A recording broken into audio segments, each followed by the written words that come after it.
नमस्कार, T.S.. Verma present here with new topic little a little the little. तो आज हमारा टॉपिक रहेगा little a little the little. Generally ये देखा गया है कि बच्चों में काफ़ी कन्फ्यूज़न होता है कि little a little the little में उनको डिफ्रेंशिएट नहीं कर पाते हैं, क्योंकि ये कॉम्पिटिटिव एग्ज़ाम में भी इस तरीके के क्वेश्चन दिए जाते हैं। तो मैं इसको डिफ्रेंशिएट करना चाहूँगा little a little the little. जहाँ तक हम बात करते हैं लिटिल जो है एडजेक्टिव ऑफ क्वांटिटी। सबसे पहली जो हमारी बात है लिटिल में, जैसे मैंने एक सेंटेंस लिखा है आई हैव नो मिल्क, नीचे लिखा है मैंने आई हैव लिटिल मिल्क। मतलब लिटिल का मतलब ये जो मैंने लिखा आई हैव नो मिल्क, इसमें क्या है कि मेरे पास बोलती है दूध नहीं है, बिल्कुल भी दूध नहीं है। लेकिन मैं समझता हूँ कि ये बिल्कुल एक्यूरेट नहीं माना जाएगा, क्योंकि हम इसमें जो आई हैव नो मिल्क इसमें नेगेशन दी है, तो हम इसको बिल्कुल भी इसको नहीं मानेंगे करके, क्योंकि ये इसका डिफरेंट है ये। तो इसका मैं समझता हूँ कि जो एक्यूरेट इसका आंसर होगा आई हैव लिटिल मिल्क। मतलब क्या है कि लिटिल का मतलब होता है कि न के बराबर, न के बराबर और बिल्कुल नहीं है, इसमें फ़र्क है। एक चीज़ हमें अंडरस्टैंड करने की ज़रूरत होती है कि न के बराबर जिसमें कि हमने लिटिल लगना है, और ये क्वांटिटी एडजेक्टिव ऑफ क्वांटिटी में लगता है, लिटिल की बात की हमने। और यहाँ पर जो है I have no milk, I have no milk में क्या है कि मेरे पास बिल्कुल भी दूध नहीं है, तो बिल्कुल भी दूध नहीं है और मेरे पास बोल दिया न के बराबर दूध है, फ़र्क है हल्का सा। तो एक्यूरेट इसका आंसर होगा I have little milk, means मेरे पास न के बराबर दूध है। चलते हम अ लिटिल में कई बार बच्चे क्वेश्चन पूछते हैं कि सर ये जो है लिटिल और अ लिटिल इसमें ज़्यादा फ़र्क नहीं है। हम समझते हैं कि मैं समझता हूँ कि इस तरीके की उनका जो कॉन्सेप्ट को क्लियर करना बहुत ज़रूरी होता है।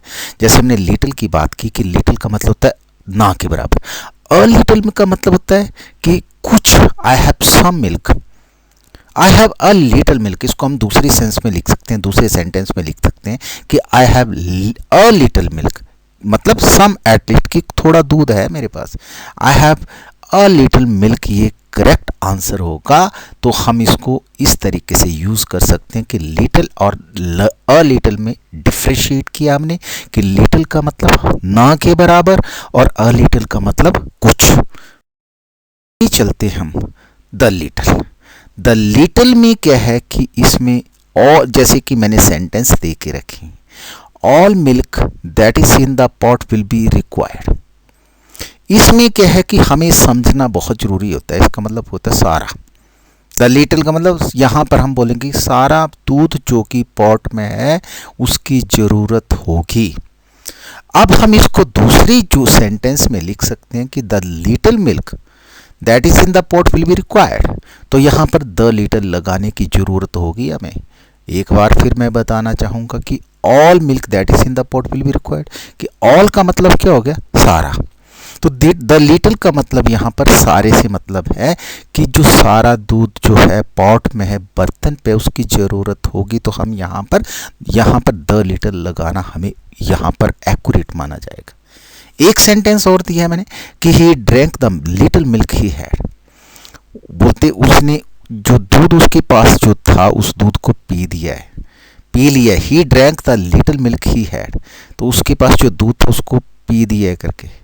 अब इसको हम यहाँ पर हमें समझने की ज़रूरत होगी कि यहाँ पर ही didn't have much milk and he drank all of it. ज़्यादा दूध नहीं था उसके पास, लेकिन फिर भी उस दूध को पी गया वो। अब यहाँ पर हमें समझना होगा कि यहाँ पर द लिटिल में कि it implies two statement, one negative and other affirmative, कि ये जो है द लिटिल दो स्टेटमेंट को लेके चलता है, एक नेगेटिव और एक अफर्मेटिव। जैसे कि हमने सेंटेंस में डिस्कस किया कि he drank the little milk he had, उसका अगर हम दूसरे उसको सेमेंटिकली दूसरा मीनिंग देखते हैं तो उसका मतलब क्या बना कि उसके पास he didn't have much milk and he drank all of it. तो मतलब क्या था कि उसके पास ज़्यादा दूध नहीं था, फिर लेकिन पी गया उस दूध को, मतलब एक पॉजिटिव स्टेटमेंट और एक नेगेटिव स्टेटमेंट है। तो हमने यहाँ पर ये द लिटिल के बारे में डिस्कस किया।